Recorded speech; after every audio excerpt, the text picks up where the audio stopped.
તો અત્યારે અમે જઈ રહ્યા છીએ જ્યાં વર્ષો જૂનું હનુમાનજીનું મંદિર આવેલું છે ત્યાં અમે અત્યારે જઈ રહ્યા છે। તો આ બ્લોગની અંદર તમે બન્યા રહો। અમે ત્યાં મંદિરે જઈને દર્શન કરાવીશું અને ક્યાં આવેલું છે આ બ્લોગની અંદર તમને લોકેશન પણ જાણવા મળી જશે। તો ફાઇનલી આપણે મંદિરે પહોંચી ગયા છે, તમે જોઈ રહ્યા છો અને આ બજાર છે, બજારથી આપણે મંદિર તરફ જઈ રહ્યા છે અને આપણે ઘણા સમય પછી વ્લોગ અત્યારે અપલોડ કરવાનો છે કારણ કે મારો મોબાઈલ બગડ્યો હતો, એના લઈને આપણે વ્લોગ અપલોડ કરતા નહોતા। તો આજે ફર્સ્ટ ટાઈમ આપણે હનુમાન દાદાના દર્શનથી આપણે વ્લોગ શરૂ પાછા કરી દીધા છે અને હવે આપણે રેગ્યુલર વ્લોગ અપલોડ થતા રહેશે। તો આપણે થોડા સમયથી મોબાઈલ બગડ્યો હતો એના લઈને આપણે વ્લોગ બનાવતા નહોતા, હવે આપણે રેગ્યુલર વ્લોગ અપલોડ થશે। તો આ લોકેશનની વાત કરું તો ભૂમાપુરા ગામ છે અને અમદાવાદથી થોડે દૂર આ મંદિર આવેલું છે। તો મંદિરે પહોંચી ગયા છે, તમે જોઈ રહ્યા છો આ રીતનું અહીંયા મંદિર આવેલું છે। તો તમને બતાવી દઈએ દર વ્લોગની અંદર આપણે દર શનિવારે જઈએ છીએ આ મંદિરે, તો તમને અંદર બતાવીએ જ છે કે આ રીતનું મંદિર આવેલું છે। તો અત્યારે તમે જોઈ રહ્યા છો આ રીતનું મંદિર આવેલું છે અને અત્યારે બપોર છે તો એને લઈને કંઈ લાંબી લાઈન નથી અને કોઈ છે નહીં। તો ચાલો તમને આજે ભોયરાની અંદર જે મંદિર આવેલું છે ત્યાં પણ આપણે લાઈવ દર્શન તમને કરાવી દઈએ। તો તમે જોઈ રહ્યા છો તો આપણે અહીં લાઈનમાં આપણે દર્શન કરવા માટે જઈએ છીએ। તો અત્યારે કોઈ લાઈન છે નહીં, બપોરનો સમય છે એટલે અત્યારે ગરમીમાં કોઈ આવતું નથી બપોરે।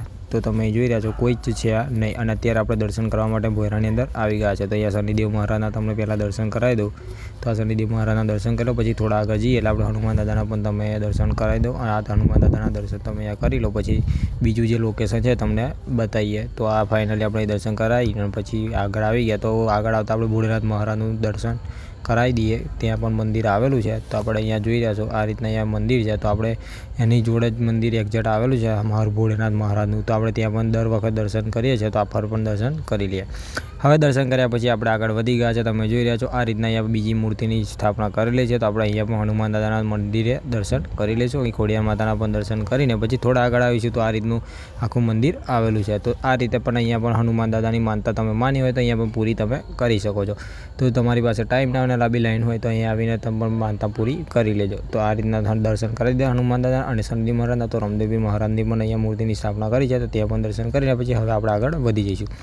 હવે આગળ વધીને ફાઇનલી આપણે તમને જે નીચે દર્શન કરાવ્યા બોરાની અંદર એને એક્ઝેક્ટ એક જ પોઝિશનની અંદર એ મૂર્તિ આવી છે ત્યાં પણ આપણે તમે દર્શન કરાવી દઈએ।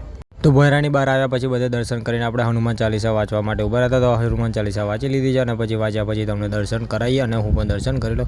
તો અહીંયા તમે જોઈ રહ્યા છો આ રીતના અહીંયા દર્શન તમે કરાવી દઈએ, પહેલાં ગણપતિના કરી લો, પછી તમે જોઈ રહ્યા છો રામ સીતા અને લક્ષ્મણ માતાજીના પણ અહીંયા દર્શન તમે કરી લો। પછી ત્યારબાદ આપણે થોડા આગળ જઈશું એટલે હનુમાન દાદાના ફાઇનલી દર્શન તમને થઈ જશે। જે મૂર્તિની સ્થાપના કરી છે એવી જ છે, એક્ઝેક્ટ નીચે આપણે ભોયરાની અંદર પણ તમને મૂર્તિના દર્શન કરાવીએ, એ પણ આ બે એક જ પોઝિશનમાં મૂર્તિની સ્થાપના કરી છે। તો એ તમને માતાજીના પણ દર્શન કરાવી દે। તો અહીંયા માતાજીનું મંદિર આવેલું છે, તો આ રીતના અહીંયા પણ તમે દર્શન કરી લો। પછી થોડા આગળ આવીશું એટલે કાળભૈરવ મહારાજના પણ તમને દર્શન કરાવી દઈએ। દર્શન કર્યા પછી તમે જોઈ રહ્યા છો આ મંદિર આખું આ રીતના આવેલું છે। આવ્યા પછી આપણે ઘરે જવા માટે નીકળી ગયા છે અને પાછા બજારમાં જે બાજુથી આવ્યા હતા એ બાજુ આપણે જવા નીકળી ગયા છે। તો અમારી વિડીયો ગમે તો લાઇક કરજો, શેર કરજો અને અમારી યુટ્યુબ ચેનલ સબસ્ક્રાઈબ કરવાનું ભૂલતા નહીં। અને આ રીતના આપણે વ્લોગ અપલોડ કરતા રહીએ છીએ અને નવી જગ્યાએ જઈએ છીએ તો એ વ્લોગ આપણે લઈને આવતા રહીએ છીએ। તો પછી એકવાર લોકેશનની વાત કરી દઉં, મેં અમદાવાદથી થોડે જ દૂર આ મંદિર આવેલું છે અને બહુ વર્ષો જૂનું મંદિર આવ્યું છે। તો આપણે તમે ના આવ્યા હોય તો એકવાર મુલાકાત કરજો અને બધાની મનોકામના 100% પૂરી થાય છે। તો તમે શનિવાર ભરશો એટલે તમારી મનોકામના 100% પૂરી થઈ જશે। તો ચલો આપણે વિડીયો આજની અહીંયા જ પૂરી થાય છે। જય માતાજી, જય શ્રી રામ।